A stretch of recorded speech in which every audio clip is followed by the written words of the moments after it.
सेवा पथ संस्था द्वारा निःशुल्क कन्यादान का रखा गया आयोजन। इस कन्यादान के आयोजन को व्यवस्थित रूपरेखा देने के लिए अंतिम बैठक रविवार को सिंधु पैलेस शंकर नगर रायपुर में रखी गई। सेवा पथ संस्था के मीडिया प्रभारी विक्की पंजवानी ने बताया कि इस बैठक में प्रदेश भर से आए सिंधी पंचायत के मुखी और वरिष्ठ समाज सेवियों के मार्गदर्शन में बहुमूल्य सुझावों पर विचार विमर्श कर कन्यादान आयोजन की तैयारियों को लेकर अंतिम रूपरेखा तय की गई। संस्था की शकुंतला लखवानी सुलोचना नारायणी ने बताया कि बैठक में शामिल प्रदेश भर से आए सिंधी पंचायतों के मुखी व वरिष्ठ समाज सेवियों के कई तरह की जिम्मेदारियों के साथ ही 9 कन्याओं के कन्यादान में कन्याओं की बारात भी निकालने की रूपरेखा तैयार कर ली गई है। संस्था के सेवादार संजय लालवानी, अनिल नैनवानी, रवि पंजवानी ने बताया कि इसी तरह युवा विंग की किसी टीम को रेलवे स्टेशन से बारातियों को लाने, किसी टीम को मेहमानों को रुकने की जगह, दूल्हों को शादी में देने वाले उपहार की, भोजन की, बारात की, बैंड बाजा और डीजे व्यवस्था की जिम्मेदारी दी गई। इसी तरह महिला विंग की टीम में प्रिया निभानी, रेखा वाधवानी को दुल्हन के श्रृंगार मेकअप की, किसी टीम को लेडीज संगीत की व्यवस्था के साथ साथ दुल्हन को शादी में देने वाले उपहार स्वरूप आशीर्वाद की जिम्मेदारी भी दी गई। इस बैठक में वरिष्ठ समाज सेवियों के साथ साथ युवा विंग और महिला विंग की टीम ने कन्यादान में सभी तरह की व्यवस्थाओं की जिम्मेदारी आपस में बांट ली है ताकि शादी के दिन किसी को कोई भी परेशानी न हो। सामाजिक संस्था सेवा पथ द्वारा मां दुर्गा जी के 9 स्वरूपों का आह्वान करते हुए इसके पहले भी 3 बार 9 कन्याओं का कन्यादान किया जा चुका है। बता दें कि सेवा पथ संस्था द्वारा इस बार भी 19 नवंबर रविवार को शुभ मुहूर्त पर चौथी बार 9 माता रूपी कन्याओं का निःशुल्क कन्यादान अग्रसेन धाम में किया जाएगा। बड़े सौभाग्य की बात है कि 9 कन्यादान हम चौथी बार कर रहे हैं और हमारा उद्देश्य ये है कि जो बच्चे असमर्थ हैं या जो समर्थ हैं वो भी यहाँ पर आकर शादियाँ करें।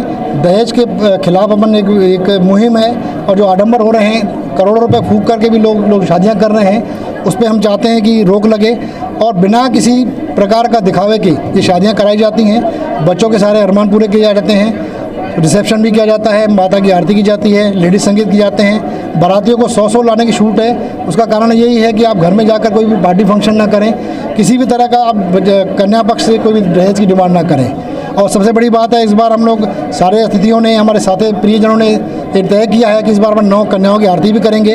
और इस कन्यादान का उद्देश्य ये भी है कि जिसको कोई कन्या नहीं है वो इस कन्यादान में आकर कन्या दान कर सकता है निःशुल्क और उस कन्या का पुण्य का लाभ ले सकता है। इसमें लगभग 1800 से 2000 बाराती आते हैं। रिसेप्शन जो रहता है 3500 का रहता है। पूरा समाज सहयोग करता है, हमारे मुखी जन, हमारे संत जन, हमारी माता जी, सारा परिवार इसमें सेवाएं करते हैं। तरह तरह के लोग इसमें जुड़ते जा रहे हैं और हमारा उद्देश्य यही है कि ये जो मुहिम है ये हर शहर में होनी चाहिए। जो परिवार अपने बच्चों के विवाह के लिए परेशान रहते हैं उनके लिए निजात है, ये उनके लिए सेवा है। तो हमारा उद्देश्य यही है कि ऐसे आदर्श विवाह होते रहें। और कन्यादान का हमारा उद्देश्य यही है कि हम सारे समाज को एक बिना दिखावे के, आडंबर के अच्छा संदेश देना है। आपका जो आप ये कार्य कर रहे हैं, ये कितने वर्षों से आप कर रहे हैं और इसमें कितने लोग अभी तक आपके साथ जुड़ चुके हैं? ये चौथी बार हम विवाह कर रहे हैं। 9 कन्यादान करते हैं माता के 9 रूपों का और कम से कम इसमें 300 से 400 सेवादार इस सेवा में जुड़े हुए हैं हमारे साथ। इसके अलावा जब कन्यादान करते हैं तो कम से कम 200 सेवादार और जुड़ जाते हैं। बाहर की पंचायतें, धमतरी के आसपास सब शहरों के वो आकर जुड़ते हैं और आकर सेवा करते हैं, निःशुल्क सेवा करते हैं और निस्वार्थ सेवा करते हैं। इस बार क्या कुछ नया रहेगा पिछली बार से?